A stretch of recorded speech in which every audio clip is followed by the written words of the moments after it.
A dog bite happens in an instant. First, stay calm and safely separate yourself from the dog. Look closely. Dog bites often cause deep puncture wounds that can trap bacteria. You might see bruising and swelling, even if it looks small. Don't underestimate it. Cleaning is the most critical step you can take at home. Here's exactly how to do it. Immediately and gently hold the wound under clean, running lukewarm water for at least 5 to 10 minutes. Use a mild soap to lather around the area. This thorough flushing is vital to physically wash out saliva and bacteria from the deep parts of the wound. Avoid hydrogen peroxide or rubbing alcohol, as these can damage the tissue and slow healing.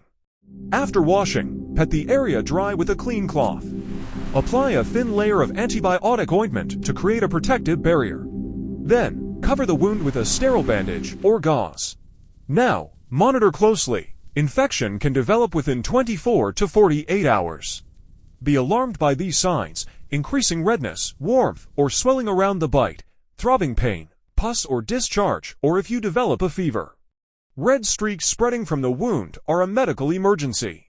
Remember the 3 C's: clean thoroughly, cover properly, and call a professional when in doubt. With prompt and correct action, you can significantly reduce the risk of complications. Stay safe, be informed.